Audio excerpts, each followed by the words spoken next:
Hi, everyone. I'm so excited to present the official first episode of season 2.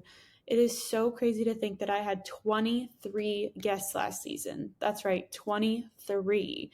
So just know that I have some exciting people lined up. Tell your friends, your family, your grocery store cashier, whoever you love talking to about the podcast. It's really grown since the first episode, and it's because of word of mouth. So I'm going to switch gears here to this week's lovely guests. We met in San Antonio, Texas back in October, and if you don't have it yet, you'll have to snag a copy of her latest cookbook named California Soul. Tanya Holland has appeared on Top Chef, Food Network's The Melting Pot, Selena Chef was the host of Tanya's Kitchen Table, and many more appearances. She was also the owner of the esteemed restaurant Brown Sugar Kitchen in Oakland, California, where the City of Oakland actually declared June 5th, 2012 as Tanya Holland Day for her culinary work in the community. It is my pleasure to introduce the talented Tanya Holland. 1, 2, 3, 4.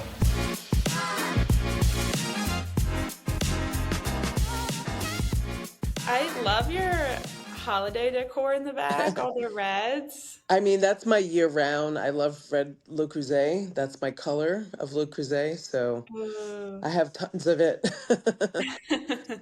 I just moved, so I had zero Christmas decorations. Oh, And yes. I bought these random red pillows that really don't match my apartment at all, but I needed it to feel festive. Yeah, I hear you. Yeah, I don't have much in terms of decor. A friend brought me some holiday flowers, and I have I'm by myself, and I'm like, I don't know, getting a tree. Like I grew up with live trees, and Same. then, but then you got to clean up all the needles. And then I was like, should I get an artificial tree? But I'm going to Tennessee for Christmas. So I'm like, I Oh, can't fun. bother this year. Yeah, I did the same thing because I was home for Thanksgiving and then I came back and I should have ordered a mini tree like before the Yeah, holiday because then I was like, well, now I'm just going to go back for Christmas in 2 weeks. So yeah. there's literally no point in me Where are purchasing. you and where are you going?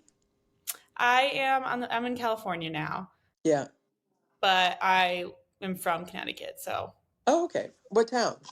Monroe, Connecticut. I saw you lived in Hartford for a little bit. Well, I was born there and Born in. was just there till the age of 2, but definitely have friends and family as well.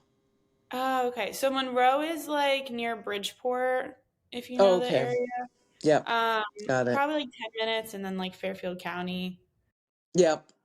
pretty much 20 minutes to get to any good restaurant. So Cool. And where are you in California? I'm in LA, so West Hollywood. Okay. Nice. Yeah, I moved here in May and I'm You not like excited to go it? back to the cold.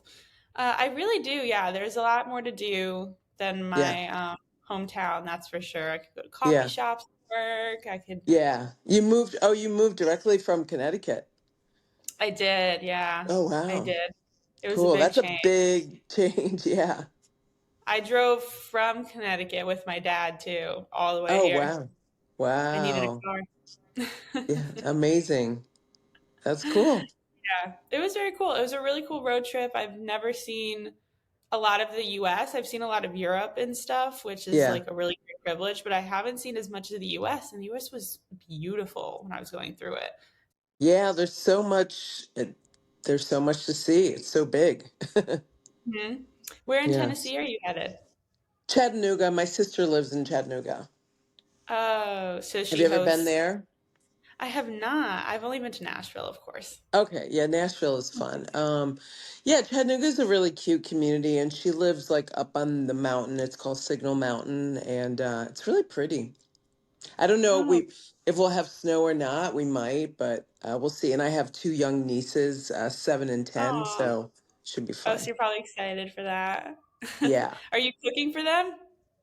I'll cook some for them, I'm sure. Yeah. Mhm. Yeah, We I'm we sure. haven't planned it out yet, but I have a feeling. Yeah, I know. Well, that's your thing, so Right. I'd ask It's you one of too. one of my things, exactly. Yeah, I'm excited to have you on though. So thank you so much for coming on. It's really good to see you again. Yeah, absolutely.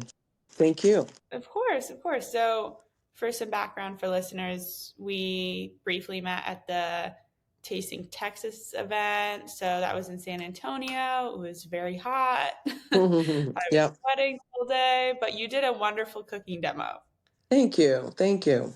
course. You made lamb, I Yes, I believe it made was. collard green pesto lamb. So it's a collard Oh, green and almond pesto that coats the lamb chops. it was so good. Like I'm not a big lamb person. I ate a lot of lamb that weekend, but I'm not a big lamb person, and that was literally the best lamb I've ever had. So Thank you. Yeah, bow down to you. I like lamb. We could eat more of it. I mean, it's more sustainable than beef and it's good. It's good meat. It is, and pesto makes everything better. Yep. So that's all you need. So let's get into your background a little bit. You were born in Hartford, but then you moved to Rochester, New York. Yeah. With soul food being your main focus now, how was that incorporated into your family life when you were young? Well, it was definitely a big part because my parents are from the South, from Virginia and Louisiana. And, when they first start entertaining in the home that they bought in Rochester, they would cook that food and welcome their friends over to kind of introduce their background to their friends. And then some of their friends had similar backgrounds. Hmm. And I remember like we were in the suburbs, but we would go into the city to restaurants that specialized in soul food. There was like Smitty's Barbecue, and they also would drive to Toronto to go to a restaurant called the Underground Railroad, which is a little bit more upscale soul Very food. So it nice. was just like always in search of good food eating experiences. Oh, who isn't?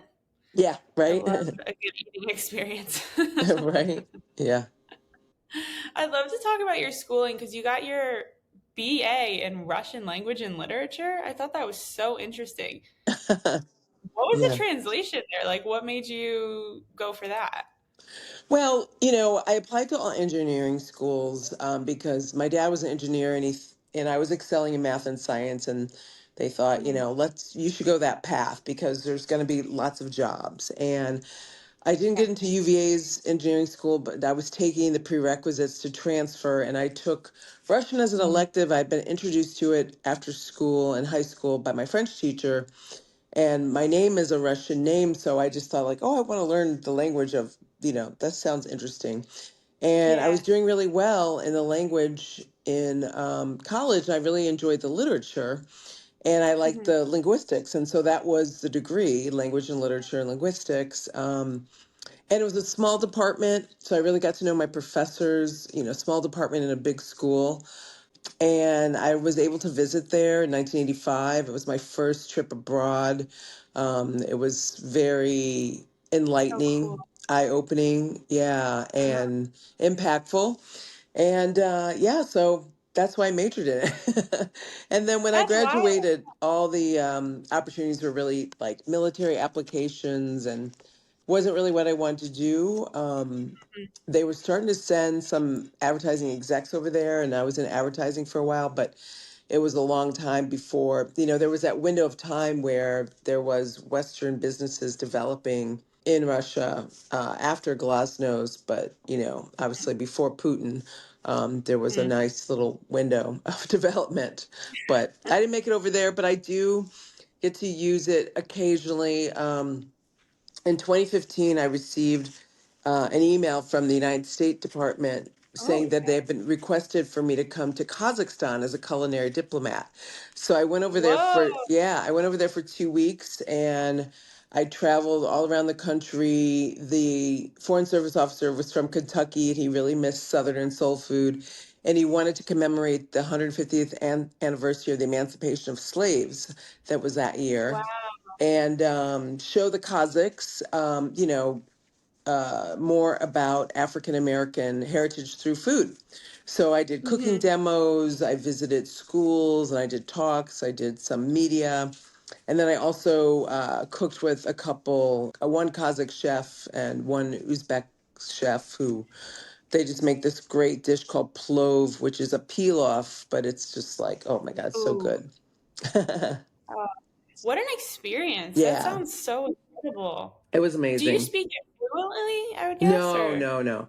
I no, can no. like understand some now. I mean, you have to really be immersed, and then it's been years since I've really studied it. Right, right. But I speak French better because I lived in France for almost a year and a half. So, and I studied French longer, 8 years. Russian I studied 4. Was there a lot of crossover between kind of Russian food and the soul food that you were bringing there, or was it totally opposite? I'm not really that well cultured in like Russian Oh food, so yeah, I'm just no, curious. not at all. There's not any similarity. But we were able to find some ingredients and but yeah, I mean that's the thing. Like so many ingredients are found in the different cultures, but used in very different Mhm. ways. But had to definitely bring in. I don't know if I brought cornmeal with me if they were able to find it because I know we made cornbread. Ooh, But I yeah, love cornbread. in Almaty, there's a lot of expats. There's a big Chevron community there, so Oh, they were okay. really excited to have the food. Oh, well, yeah, cornbread Yeah, is one of the best. I started making that. I mentioned this on this podcast previously, but I started making that for Thanksgiving every year. And I actually do a gluten-free version, but you couldn't even tell. yeah, Like sometimes the gluten-free recipes are better than the regular to me. yeah. Sometimes, not always. Right. But that particular one, it's so good. And I made like double the batches for leftovers because I know everyone's going to have like three pieces. That's nice. Yeah. And it makes the best stuffing if you make it ahead of time. It makes such a great stuffing. Oh, cornbread stuffing. Yeah. Yeah. I never really thought of that. I gotta try that. That sounds so good. Yeah.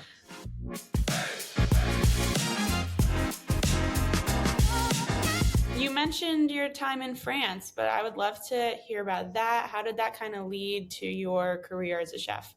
Yeah, I had been working in the front of the house for 7 years, 3 years in college, 4 years Mhm. after. And while I was always, I mean, most of the time it was to supplement other work. Like I worked at a newspaper, I was working for an advertising agency. And then Okay. I fell into this job at a catering company where I was the office manager and just really Hmm. started falling in love with the industry and thought like wow, this could be a great industry for me and doesn't feel like a job, and Hmm. there's so many avenues I can explore and always be learning something. That was just really important to me, to always be challenged and stimulated and have opportunity. And I thought I could maybe own my own restaurant at some point, so I started kind of looking at successful restaurants. Many of them were chef owners, some were Okay. restaurateurs, but restaurateurs who really knew the food. And I was advised to like, you have to know the food if you're going to be a restaurateur because, if you hire a Hmm. chef, you have to understand, what's possible, what they're capable of, how to watch the cost, so Right. that they don't take advantage or, maybe they don't have that Hmm. experience. I don't know. I had Hmm. always also wanted to live and work in France after studying it for 8 years. So it was just like a perfect, opportunity. And I found this school through someone who came into the catering company where she worked in exchange for her credits, La Varenne in Burgundy. And she hand Hmm. delivered my resume and they had a position for me. So yeah, it was a stage where I would wash dishes, assist the chefs, for a Hmm. couple weeks, and then I would get a class every couple weeks, and then the end we would have a little bit more intensive, and then we had an exam, and it was like a 9 month program. But I stayed. It was closed in between two of the semesters, and I stayed a little bit longer and worked in a couple restaurants. So it was a really incredible experience. Oh, I believe that. I feel like just being somewhere new, whether it's like abroad or somewhere just out of your comfort zone, really, really pushes you Absolutely. to just look at food or whatever career you're looking at differently. Yes. Yes. That's It incredible. Yeah, it is. It's what is necessary for personal growth, I think. It's just really. and it Totally just agree. prepares you for other situations because life is always going to be full of challenges. And, the more you get comfortable with discomfort, the more you Mhm.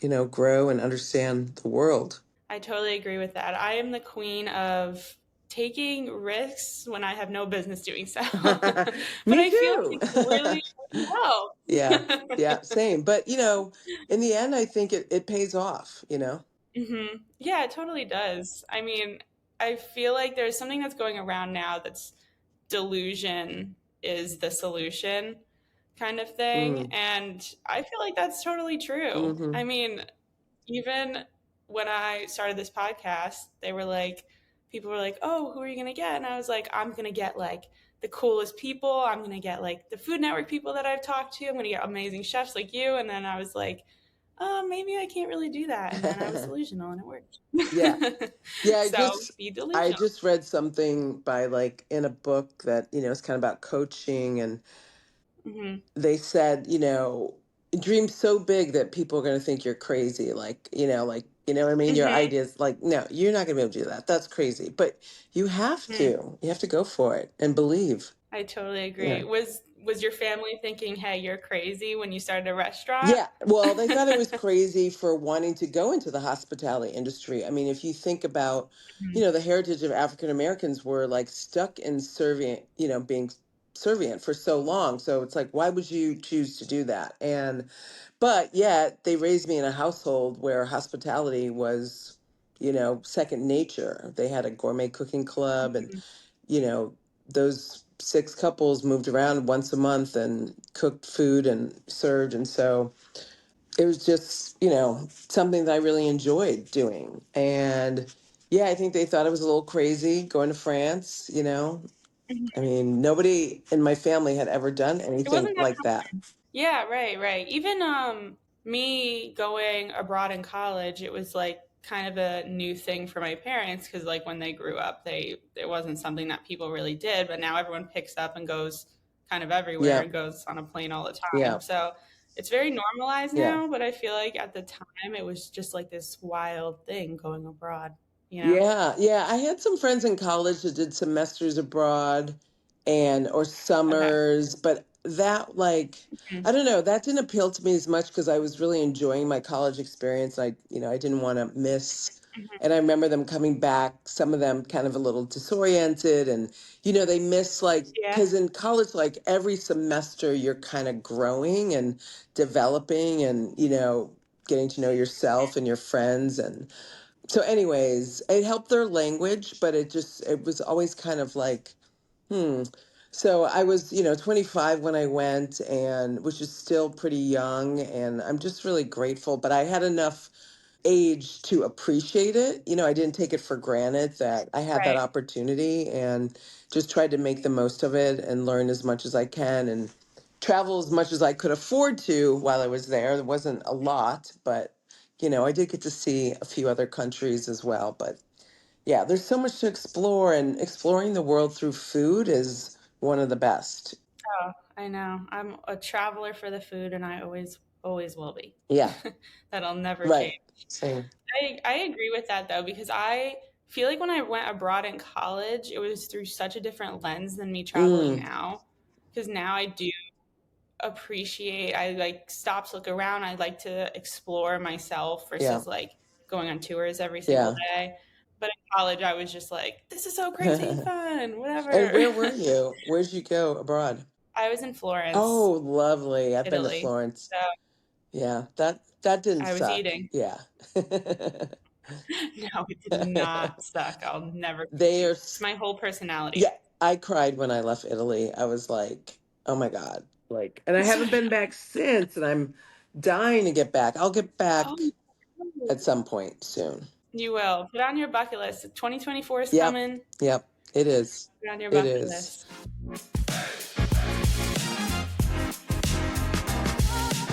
I read that you worked as a line cook under Bobby Flay. What was the timeline for that? What was the Well, I experience like? actually opened Mesa Grill as a server in 1991. Oh, And then I went okay. to cooking school. I was very encouraged by I saw his career developing, and, I told him I was interested in food. He was encouraging, my managers were, I told them I wanted to really commit to this industry. Mhm. And then I cooked in Massachusetts when I came back, in Boston and Martha's Vineyard. And then I went to New York, back to New Okay, York in 94, and I was a line cook there, 94, 96. Yeah. But at got that it. time, he wasn't around a lot because he had just started doing a lot of television, and um, yeah, he wasn't even in the kitchen that much at that time. Really? Oh, okay. Yeah. Okay, but that must have been a really great experience for you to learn, kind of coming off of your schooling and everything, or am I Well, jumping the gun it wasn't. with your reaction? Yeah, it was okay. It was hard. I was really disappointed when I was really like so hungry for knowledge and so excited to apply my Hmm. French techniques in American restaurants, and I came back and I was not well received. People were threatened by my competence. I was not let into a lot of restaurants. I applied from afar. I showed up and they were like, no. And, or I trailed, I didn't get the job, or I got a job and then I was denied information and access to develop. And so that was really disappointing. And his restaurant was no exception. There was a couple young sous chefs there who, yeah, they just like their egos. People were working with their egos instead of, I was Hmm. just there to cook good food and to learn. So it was Right. hard, but you take something away from every experience. You're always gonna run into Yeah. those people that have the ego and think they know Yeah. all there is to know Yeah. about the world. Or, yeah, and or so, insecure that they don't Mhm. want you, to share their Yeah. spotlight or whatever it is they think Threatening. that only they can do. Yeah. Yeah. Well, I'm sure when the insecurity comes, oh, they're threatening to my career. Maybe they know a little more. Maybe you're younger and you're a woman, so they're probably Right. like, Right. Right. let me push her to the side so she doesn't get ahead of me. Exactly. Exactly. Yes, I experienced a lot of that in my career. It's unfortunate, but in spite of all that, I still have managed to do some things. You've done a lot of things, I and know. I'm going to get into a few of them. I actually, now that we're kind of talking about this concept, I was reading one of your interviews with Food and Wine when you were on Top Chef, and I thought it was really interesting. And this is like a big paraphrase, but you kind of felt like it wasn't necessarily a fair time on the show, the way that it all played out. What are your thoughts on that now? Yeah, I mean, I was essentially addressing DEI issues before everybody really got into it. I mean, I've been doing that most of my career, speaking out to the inequities, and really just speaking my truth of what I've experienced, not embellishing it in any way, not feeling like I'm owed or I'm a victim, but just being like, wait, Mhm. this is just unequal. This is, Calling it out. yeah, Yep. that's just what's happening here. Like that person has biases, or that person's getting preferences, that person has access that I should have based on, the work I've already Hmm. done, the schooling that I have. It's just that's all I was doing. So, but a lot of people took offense or couldn't wrap their Said heads that. around it. I mean, I look at it now because now, those same shows, those same people are, bringing diversity in their lives, but it seems very inauthentic to me, or it's perfunctory, it's performative. Hmm. I not to say that some of the relationships might not be genuine, but it's like, okay, now you're doing it. It's about time. Right. It only took like what, like 20 seasons or Yeah, something. exactly. Exactly. Seriously. So, yeah, and I just look at people, especially of my generation, who could have done better, especially like when I pointed out to them, and was like, haven't you noticed? Like for years, I would tell writers, I'm like, every cover of Best New Chefs from like 1990 to maybe 1998 were just like all white people and mostly men. And I was just like, you I was guys, gonna say women. yeah, I was like, you guys, come on, and so I don't know. It's just interesting. I don't know how these I people, respect it a lot. thank you. It's been I hard. really It's do. hard to wear that hat because then, people, label you as angry or difficult, or, they assume that like I don't like, white people, or I don't know how they could do that. I mean, it's like I have I have so many different Yeah, kinds of yeah. people in my life, but I think Right. that yeah, people just I don't know, a lot of people don't want to face truths. They don't want to, like you said earlier, get out of their comfort zone. That's exactly Yeah. correct. No, well, I was reading through it and I didn't vision it as angry. I took it as just being Thank honest. you. Good. And I mean, and I was, when you said continuation of the bro culture, I was like, get it, girl. I was like, I've experienced that in my life. Yeah. Yeah. No more bro culture. No, Ugh, but some of it is very toxic. yeah. And, clearly all you have to do is look around this country. We have not had a female president. Come on now.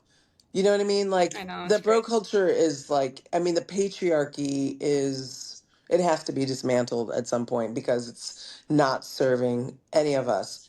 And Mess. I don't know if you saw that Lenny Kravitz made a post. He held up a sign. He's like, okay, man, you've had your turn running the world. Let's give women a try. It's like something to that Thank you. extent. I was like, yeah, Clapping. Lenny. Okay.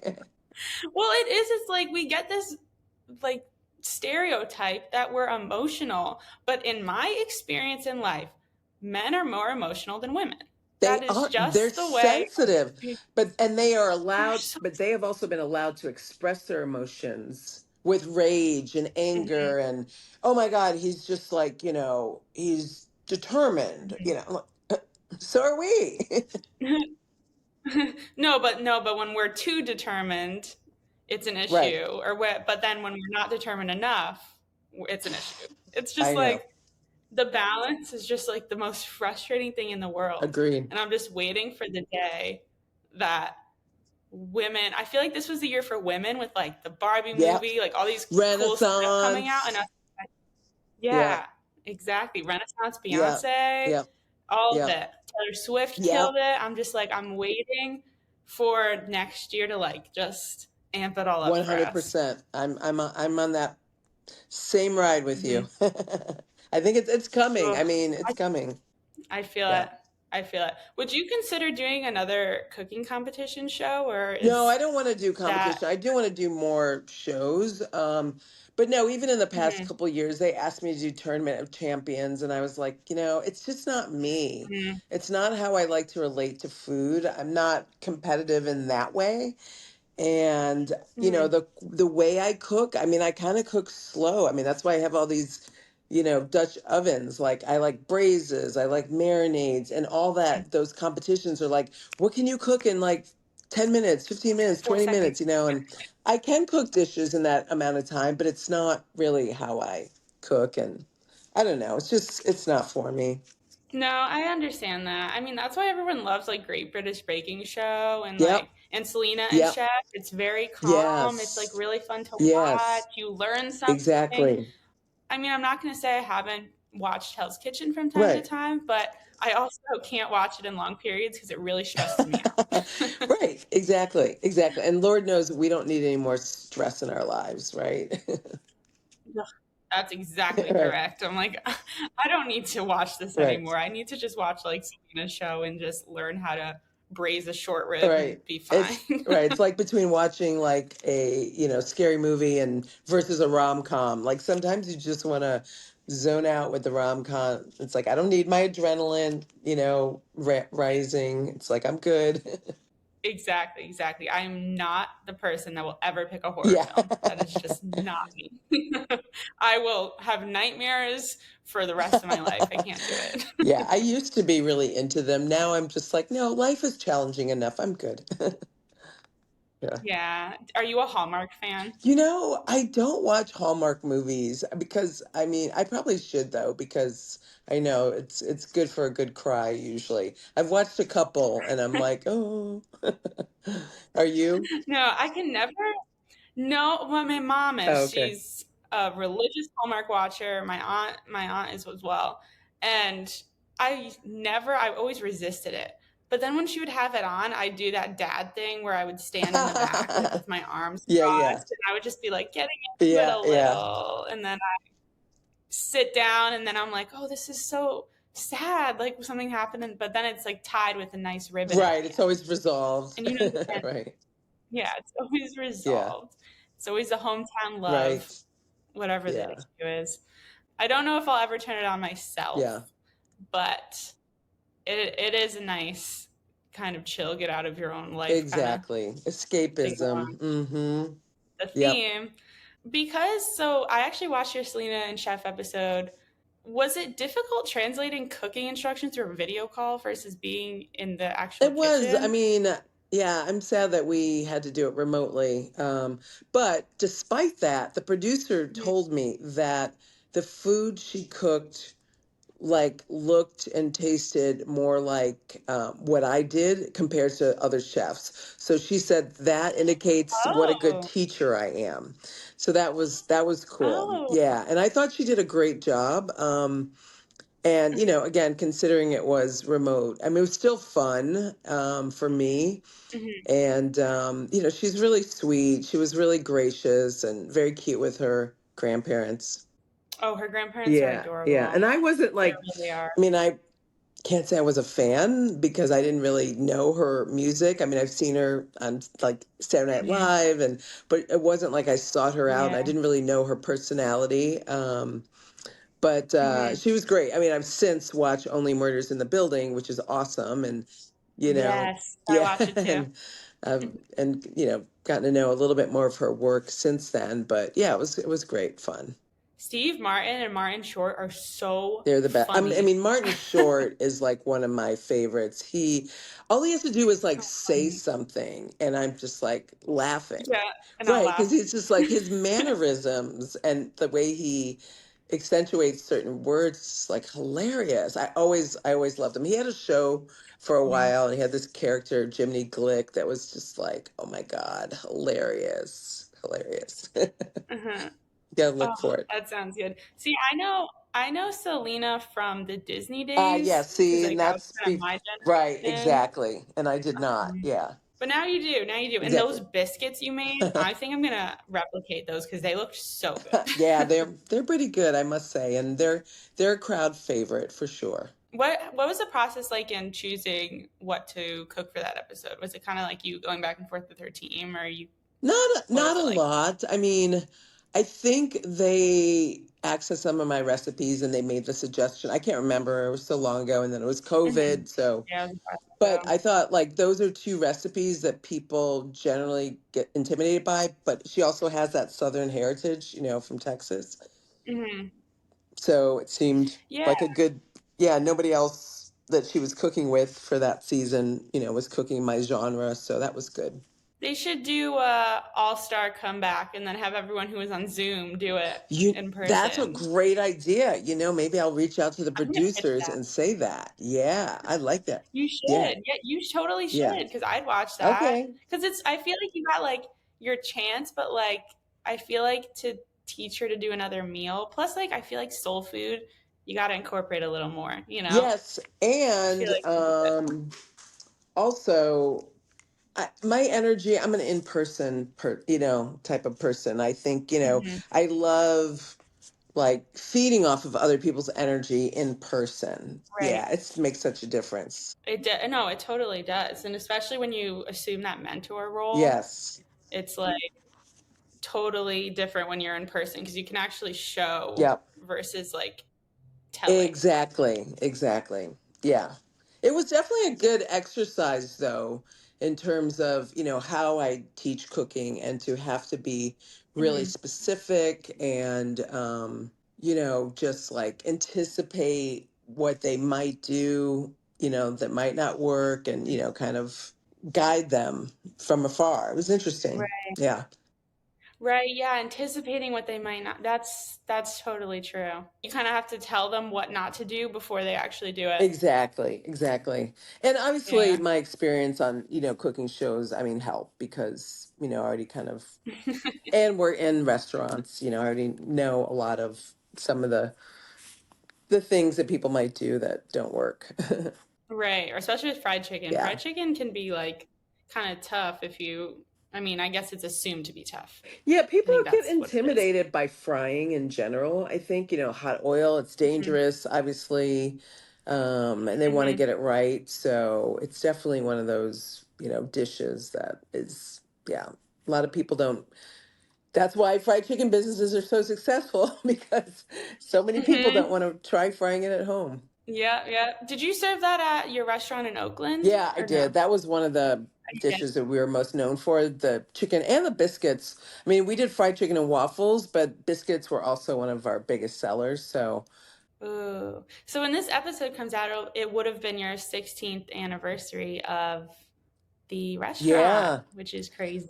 I know. I mean, I just think about all that time that's passed and, what my vision was and my goals and my plans and, how it Mhm. unfolded. You just can't even predict like, how life is gonna take you. I thought for sure we'd still be open. I mean, there's rarely a day Mhm. that goes by that someone doesn't say like, "Oh, I miss Brown Sugar Kitchen." And I'm like, "Yeah."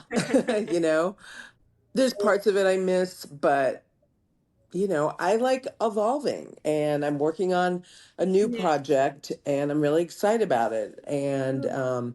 kind of getting back to my original vision, which was really fusing my French training with my heritage cooking. So getting more into Ooh, like the okay. French part of food. So I'm excited.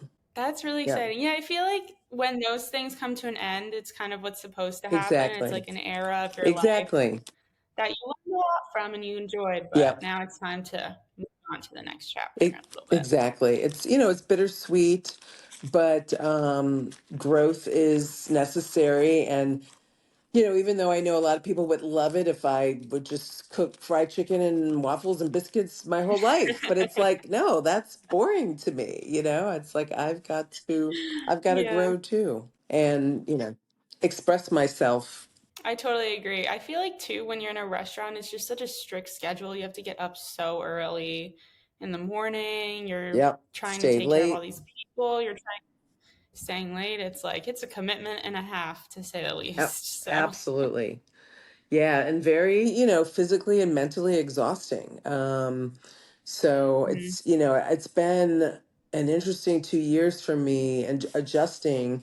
The cookbook, California Soul, my third cookbook came out last year. So Mhm. that took a lot of my energy and, kept me kind of I'm focused sure. on that. But yeah, next year is like a whole new game and I'm excited for it. New projects kind of pending. I'll have a lot of Yay. stuff to Any you can announce. talk about, or is it anything, or no? Not yet, really. Okay, maybe I do have a new contract with Disney Cruise Lines, and I went on my first Ooh. working cruise last week. I do a couple cooking demonstrations, and then I get to Oh, fun. cruise and it's fun. Like I went on my first cruise in October with them, like a 3 day just to Uh-huh. explore, and it's really great. I mean, they do an excellent job using great ingredients.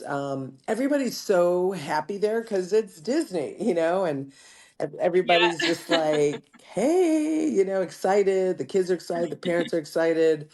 People are there to eat and play and have fun, so it was really like, Mhm. it's a nice little break. Oh, I'm Yeah. sure. Fun fact, I've never been on a Oh, cruise. hey, fun fact, I just went on my first Yeah. cruise in my 50s. So, Really? yeah, Okay, so I so got don't time. feel bad. Yeah, I mean, I'm sure there's a lot of people who haven't. I would say give it a try. Like I get it. I get why people like it because it's all inclusive, so you don't have to think, for like a week. You don't be like, where do we get, how do we get there? Where do we go? You're on a boat. Mhm. There's nowhere to go. And then when they stop in the port, you get off and you walk. And so it's kind of low maintenance like that. And then it can be family friendly, although I know there's like there's specific cruises lines out there to from everything from Mhm. age to, newlyweds to couples to gender and, sexual persuasion. I mean, there's all kinds of cruises now Yeah, and you there's can so go so many. many places, but yeah, it's fun. Here's my issue. Okay. Is like you said, there's nowhere to go. Yeah, but That makes me But there are nervous. places to go. Oh, really? Yeah. I mean, there's swimming pools, there's a spa, there's shopping, there's restaurants. I mean, for me, it feels like Vegas on water without slot machines. And then there are cruises that have slot machines. Okay, So I don't know. It's I could do without the yeah, slots. I know. Same. Yeah. But it's great. And then I'm doing a cruise and a culinary adventure to Lisbon, Oh, Portugal fun. in May. I'm really excited about that. And it's starting a business Oh, that called would be fun. Travels with Tanya, with a travel partner, Mahoney Global Mhm. Travel. Their mother, Oh it's my two gosh. sisters. Their mother was a super regular of mine, and she loved to travel. She loved to cruise. She loved to go places. And she passed away a few years ago. And to honor her, they started this travel business. And they knew how much she loved me, and they said, "We'd love to explore, Oh, creating this business with you." So yeah, we're gonna just wait, that's so yeah, incredible. so it's so great. So we're gonna do 4 nights in Lisbon, and then I take a Windstar cruise that's through the James Beard Foundation, Mhm. and we go from Portugal, from Porto to Spain to France, and then to Ireland. Yeah, and I think I'm Wow, gonna I love stay a little Ireland. bit longer. I haven't been to Ireland, and I've Ugh. always wanted to go, so I think I'm gonna stay over there a few nights. Dublin is very Yeah, cool. I've only been to Dublin twice. I don't feel like I've really been in the surrounding mountain areas as much as I would like yeah, to. But like Temple Bar is the institution. It's just like a fun, very, I wouldn't say it's rowdy, but there's just like everyone's really happy. Like the music is, they play that Irish yeah, music in the back yeah. at bars and Yeah, stuff. they're joyful. It's a They're good time. joyful, right? They're like, That's what yeah, it it's a is. Hmm. from what I know about it, and it's another culture. I mean, it's they've been through a lot, and Hmm. they resolved I somehow or leave as far as I know from afar living peacefully with all their differences. Hopefully we can take some lessons from them. Tell me about it. Them in Switzerland, Right? Exactly. a neutral I country. know. Also, have you been to Copenhagen? No, You I have must not. go. It is like, I mean, talk Okay. about also another like very like content people, I would say. They're not like as, effusive as the Irish or as other people, but they're very content. It's a really peaceful society. The food scene is awesome there. Fashion, music. I mean, it's just a cool place. Yeah. Okay. Fashion and food, Design. those are my two top. Yeah. Yeah. You got to go. Okay. All right. I'm curating my travel list for Yeah. 2024. So Okay. that's gonna make Get it. there. And Stockholm, I I've got like to go. Stockholm as well. Stockholm has a great museum Okay. like area. They've got so many museums, and you can just like walk Okay, from cool. one to one. Also, very like pleasant place to be. Everyone's great, and there's some good restaurants there as well. Yeah, I was able to Oh, go last year to both places and loved it. you loved it? Okay. I know Stockholm has good fashion too, but I've bought a few dresses that the origin was Stockholm. A little expensive, but Yeah. I'm here for it. Well, and I think yeah, Copenhagen even more so. Really? Oh, okay, that's really good to know. Do you know Ghani? Have you discovered Ghani yet? Ganni. No.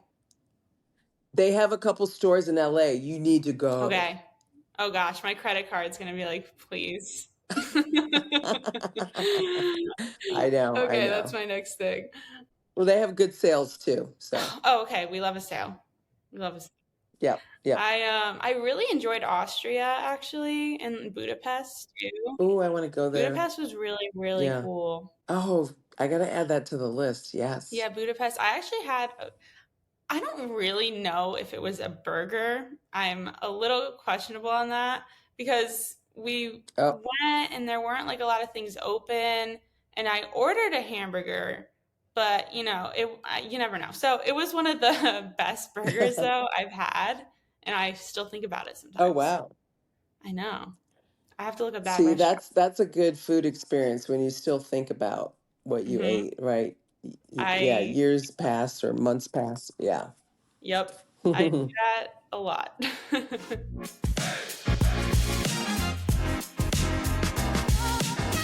Let's talk about your most recent cookbook, California Soul, because it's pretty much like a culmination of the years you've been in California. Is it French influence as well, or? Well, all my cooking is, I think, I always bring some of those techniques to recipe development, but it's definitely focused on, the seasonality that we have access to, like, in California, and also Mhm. just being so close to where so much of the food that we consume in the United States is produced. Right. Being close to the source, it's been really inspiring for me. Yeah, I'm trying to write a story about how to kind of create your own personal like agricultural network because I feel Mm, like when not a lot of people know about food sourcing, that's something I talk a lot about on this podcast. And great. I'm Yeah. trying to get closer to like knowing the farmers that are around, knowing the chefs that are around Yeah. type thing. And I Yeah. just think it might be interesting if like individuals try to form those connections more. Like, would we aid food Mm-hmm. sustainability even more?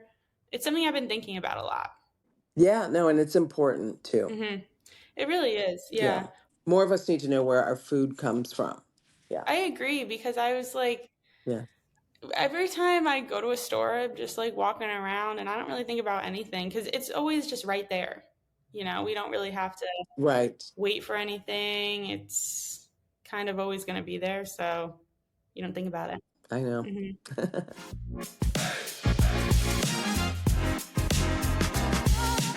I have a short game for you if you're up for it. Okay. It's I like, love games. okay, cool. It's like a little lightning round. So I'm going to pick five foods or food trends, and you're going to tell me if you're for or against them. Okay. All right, cool. First one, putting ranch dressing on everything. Against. I agree strongly. I'm Second one, frozen yogurt. against that too. I'm over it. I feel like they all just disappeared one day. All the stores. Right? Yeah. There were a bunch. Yeah. There was like Peach Wave on the East Coast, and I have a yogurt land near me, but I don't see anyone in there. It's not the cleanest. Well, that's an Yeah, issue. yeah, Yeah. agreed. Third one, being in California, Erewhon smoothies. A friend of mine stopped by yesterday and she had this Erewhon cup. I was like, and I just, even before you said that, Mhm. I was thinking like, I wish we had an Erewhon up here. We don't have them up here. Oh, really? Because I went into it for the first time. I was in LA last month and I Yeah. walked in the store. I was like, oh my God, this place is Uh-huh. amazing. I did not get a smoothie. I actually bought canned wine. That's all you need. I did the opposite. I was going to a friend's house and I wanted to take some wine, Uh, but I was so impressed with that place. I was like, I would be in here every day. Are their smoothies amazing? I honestly, I do like I wouldn't say amazing. I would say like Okay. they're pretty good, and the price is hiked up because of the ingredients that they put in it. So I like the Haley Bieber smoothie. I like a lot of strawberry smoothies, sweeter kind of Okay. smoothies. Yeah. So that's kind of my vibe. But I honestly, there's like this rainbow one I've been dying to try that has a ton of Hmm. different things. So I feel like I need to try a variety before I have a solid opinion on it because I've only had All like right. Well, we are for them. We're gonna say we're for okay, it. yeah, I'm for them because now I have like a craving for Okay. it after the gym, and I'm like, oh, what did Yeah. I do? An $18 smoothie. Uh, My God. Wow. Okay. so expensive. All right, fourth one. I don't know if this is still something that people use. I feel like so many people use this, but air fryers. Do you remember when that was like a big thing? Yeah. I mean, I want to say, I don't know.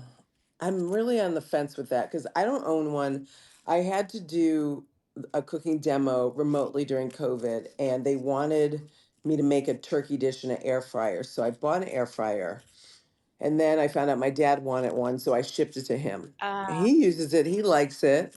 I didn't have room in my apartment for it, but I did like the end result. I was like, oh, okay, I get it. It was cool. all right. But so I guess maybe if I had space, I'd be for it. I'm not mad at them. Okay. That's a good point. That's a good way of looking at it. All right. Fifth one, frozen food lines by chefs. So a lot of these coming Well, out. are they? Yeah, Mhm. considering, I mean, I was considering one. I was going Mhm. to work on a biscuit line and Oh, it did, yeah, it didn't come to fruition, but doesn't mean it might not. Yeah, I mean, I would still love to do some kind of line of food. So I think I'm for that. I haven't tried anyone's specifically. okay. So I'll have to go look, but I'm definitely for that.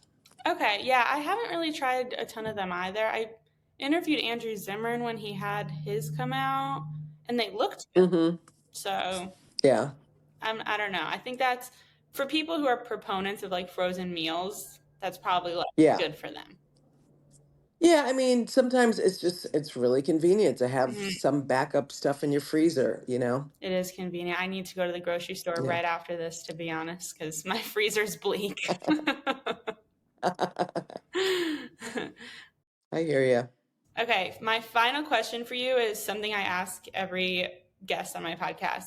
If there is one cooking appliance or utensil that you think everyone should splurge on, what would it be and why? Oh, splurge. I think for a splurge, looking around my kitchen, trying to think.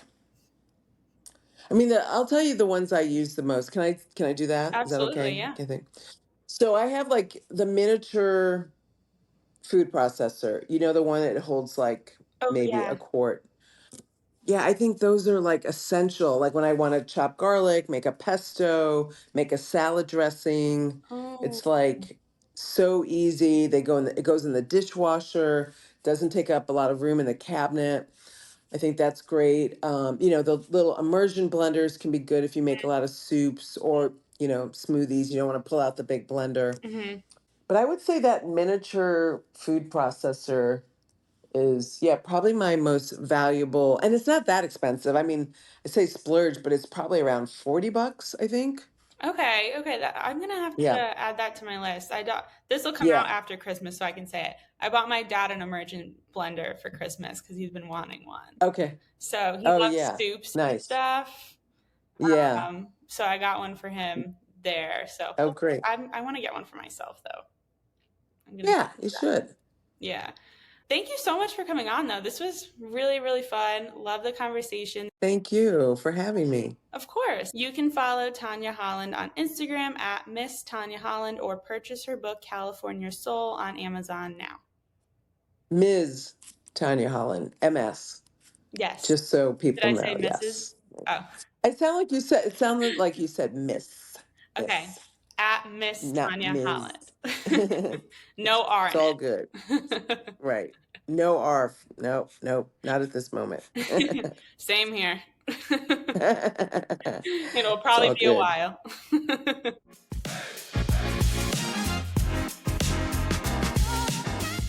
Hey, fellow foodies. Thanks so much for listening, and don't forget to leave me a review. While you're at it, make sure to follow me at livvinforfoodpod on Instagram or TikTok, or email me at livvinforfoodpod@gmail.com. Let me know what you're cooking up this week, which guests you would like to see on the podcast, or tell me your opinions on the latest viral food trend. And in case you're just joining me, there is an entirety of Season 1 ready and waiting for you. Until next time.